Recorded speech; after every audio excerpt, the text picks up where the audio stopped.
Domestic abuse really is any hurt caused by any partner to the other partner. That's domestic abuse. It could be siblings, a father and a son, a mother and daughter, father and daughter, or a couple who are in an intimate relationship, or somebody you have a child with, where that one is perpetrating abuse on the other, whether that's emotional abuse, whether it's physical abuse, coercive control, where one person has control over the everyday lives of the other person. First couple of years were pretty good. I started to notice then that she became quite sort of demanding, and that she had a bit of a temper, throwing things. She wasn't getting her own way. She wouldn't talk to you for a couple of days. That kind of behaviour, but you just thought that was actually quite normal.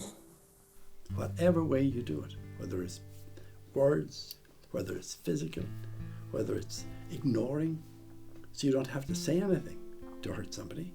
You can say terrible things to hurt somebody. You can even physically hit people in relationships. And that's wrong. It's never right to do that in a relationship. I'd say about 6 to 7 months before I found out that she was cheating on me. I had a feeling that it was happening, so it wasn't really any great surprise when I did actually find out. The kind of unreasonable behaviour started after that, that's when it got worse, you know. Basically it wasn't about sleep. I'd been asked to move into the spare room, tapping on the wall during the night. I think there was one stage where I didn't sleep for 4 nights. I was walking around, I was basically just like a zombie, to be quite honest with you. Anxiety kicked in. It's very hard to actually function. Very, very hard to function. There was a lot of psychological abuse. When people think of domestic violence, they think about a man beating women and children. They don't normally think about a woman beating the men or the children. You know, so society's perception of domestic abuse would normally be that. You know, so I do think with more men coming forward, which they are, you know, that more awareness, you know, that this does happen to men, that 1 in 3 victims of domestic abuse will be a man. You know, that 88,000 men in this country in 2005, you know, when Watson and Parsons did a study for COSC, found that 88,000 men in this country had suffered severe physical injuries, you know, from a partner. If I come in from work, she'd start straight away. Trying to kind of suppress that, you know, I was trying to just block that out. Basically became a stranger in my own home. The children from a very young age were manipulated and poisoned, and that was very, very hard to deal with. Parental alienation is considered a relational phenomenon. That is said to occur in families experiencing high conflict separations and divorces. How can it occur? Essentially what we have is it occurs along a spectrum of mild, moderate to severe.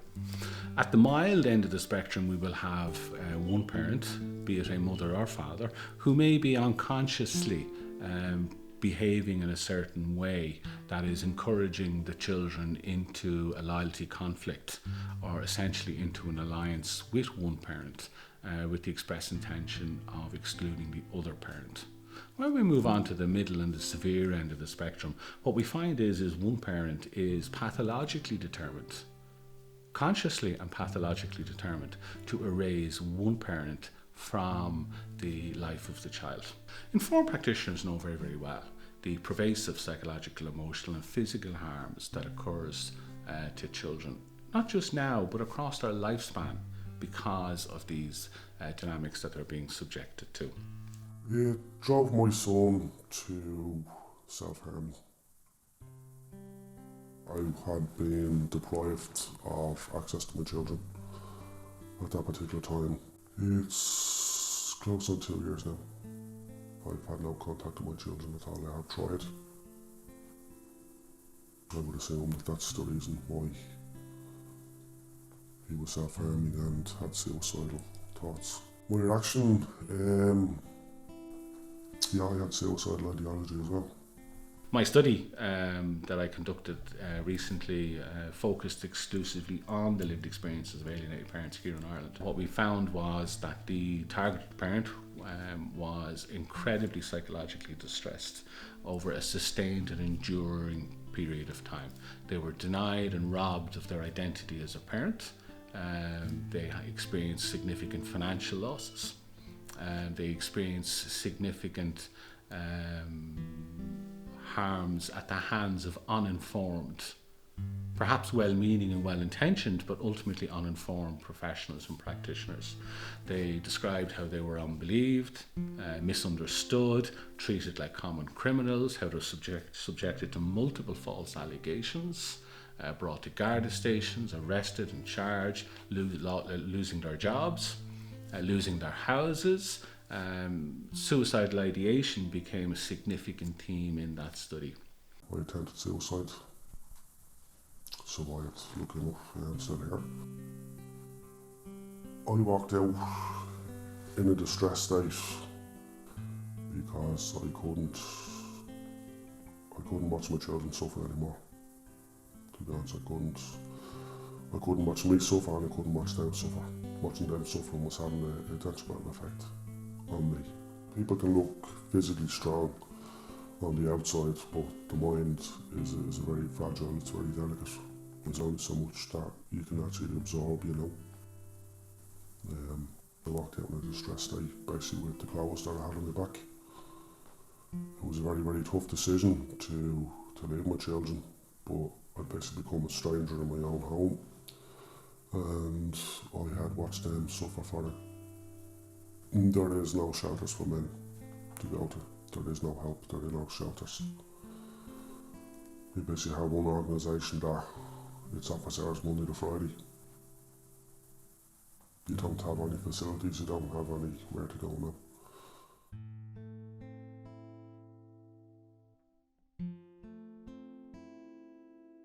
I came to work in the men's services 5 years ago, and I quickly realised that they don't have very much services here at all. We are the only dedicated service for men who are experiencing domestic violence in Ireland. We have a helpline, and it's run 9 to 5, Monday to Friday. We have an outreach service in Dublin once a week. We have one in Kilkenny, Galway and Limerick once a month. We have counselling service, we have group support services, we have a referral service. So if a man contacts us, which we find men might only make one phone call, they're ringing Anyman, but it's not about domestic abuse, it could be about something else, something completely different. So we refer on to the right services. We give information around legal issues, what you can and can't do, you know, like how to make applications for orders that you might need, legal information around children and custody, guardianship if you're not married, you know, things like that. We give a lot of information around that. We have, as I said, our counselling service for men who need, you know, to come in and talk to somebody professionally about what they're going through.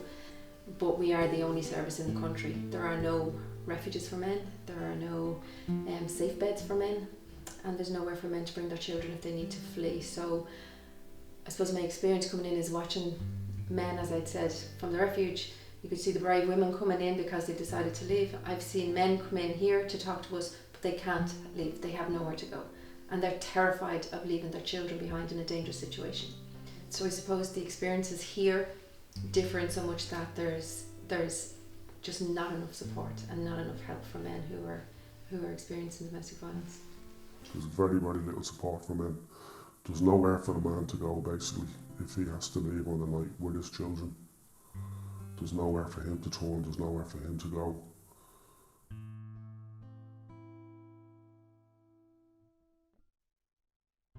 I think it's slowly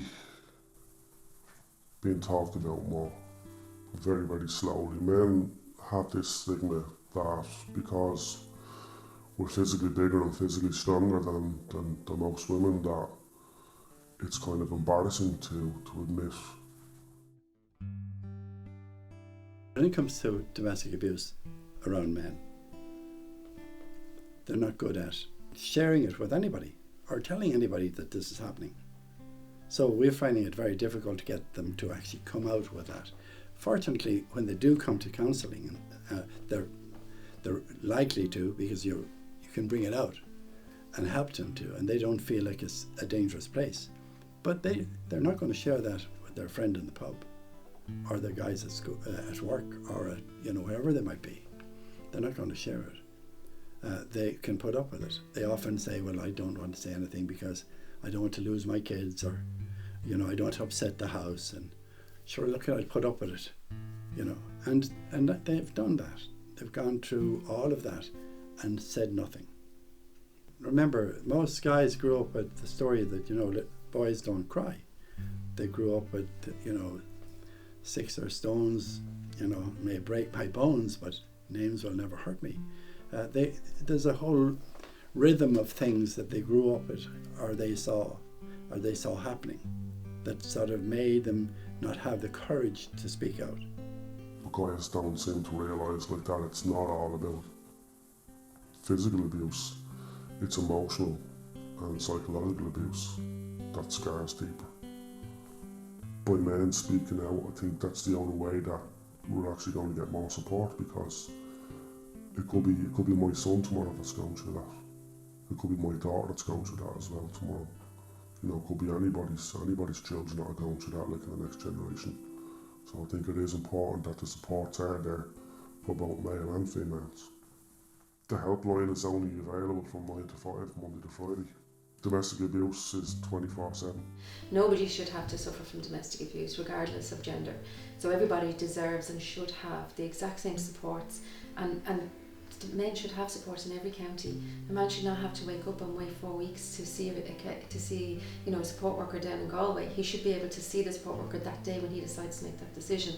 If a man contacts this helpline and it's busy, he might never ring back again. He might have had that moment of, I'm going to make the call now and that's it, I'm ready. He rings and he doesn't get an answer because the phones are really busy and we've only got a small amount of staff in there. We might never ring back again. He might have lost at that stage. So yeah, we should have the same supports right around the country for both men and women. I think it's absolutely vital. If I didn't seek help or offered help, I wouldn't be here today. What I was offered first was group therapy, and I found that to be extremely beneficial because you were listening to other guys talking about their experiences, and it basically encouraged me to open up and talk about mine and realise that I wasn't the only one that was kind of suffering, because you wouldn't have seen, like, friends wouldn't open up about that kind of stuff if it was happening. I presume it wasn't, so it was kind of nice to actually listen to like-minded people that were experiencing the same as what I was. It's very hard for people to understand what somebody's going through unless they've actually experienced it themselves or they've gone through it themselves. I think the most important thing is to actually get to like yourself again. That's the biggest journey I think that we kind of face, is for any human being, whether it be man or woman, is to try and build up our self-esteem. When you kind of do sort of find yourself and understand what life is all about, that it's just basically just another chapter in the book, and that you are the author of your own destiny, that you realise what's important in life, and that's the way that you feel. It's the things that you see, and it's the way that you see much clearer,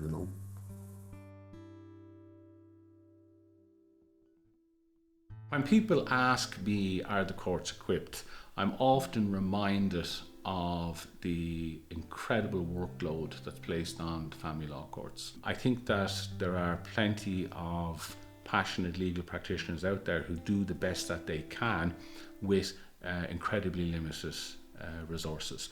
During our conference in Trinity earlier this year, we had a barrister, Brendan Kildee, reference that he had done a short analysis, and he reckoned that judges had about 3 minutes per case on any given day listed in the family law courts.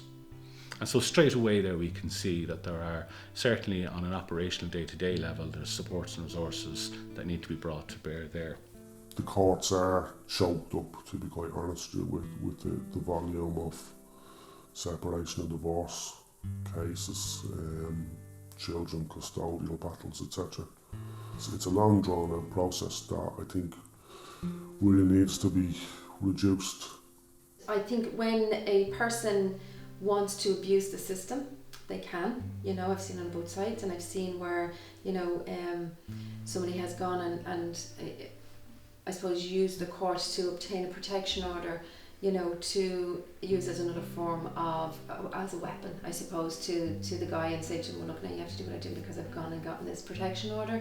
And there didn't have to be any proof when applying for a protection order. It's, the judge just listens to your story, and if he believes that you're in a dangerous situation, he'll give it. I think it's important that the legal system realises that there is a human side to this. It's not just about having a day in court and who's going to be a winner. I think it needs to be dealt with an awful lot quicker and smoother, because I think the longer that the legal system drags this out, I think the more casualties there are, and that's namely the children. These are powerful orders that can have somebody ended up in criminal court or ending up with a criminal conviction as well. So there needs to be a certain, I suppose, different way of doing things. Have a level of proof when you're going in for the initial order. Have it quickened up that the hearing is the following week, rather than the hearing being 8 or 10 weeks down the road. So that both sides are heard and it's not used in a wrong way, and the people who do need it get it quickly. There is a human side to this, everybody's a casualty. There are no winners, there definitely are no winners, The husband doesn't win, the wife doesn't win, the children don't win. There are no winners. So what message do I have for any parent or child out there who might be affected by parental alienation? So I suppose for the parent, I would encourage the parent to do what he or she can to maintain either direct or indirect contact with their child or children. I would invite them to consider the idea that they could take every and any opportunity to send a very clear message to their child or children that is really, really important to convey to them that at every opportunity that they as a parent are still there, they still care for them, and they still love them, and that they are pushing an open door should the child ever wish to stand at that door. In terms of the child, if there's any children out there, the message I would say to those children and young people would be that this is not your fault, and it is not okay to be put in a position to choose one parent to make the other parent happy. For the men out there, who are suffering, whether it's physical or coercive control or mental abuse, domestic abuse is not only about injuries. Domestic abuse is about the constant, emotional abuse, the constant telling you you're worthless, the constant name calling, financial abuse, not having access to funds, not having credit on your phone, being controlled. Domestic abuse is all about being controlled. And if that's happening to you, go on the website, have a look on our website, you'll see the signs, and call us. We can help you, we can help you in what it is that you want to do. We will never tell you what to do. No, we will never tell you what to do, but whatever you want to do and wherever you want to take it, we will be there every step of the way with you going forward. But make the call. The advice that I'd have for any man is to open up, is to speak with somebody. That's the only way they're going to find support, and to look after themselves, and to realise that there might be some light at the end of the tunnel. You mightn't have what you had in the past, but you will become a better, stronger person with the right support and by opening up.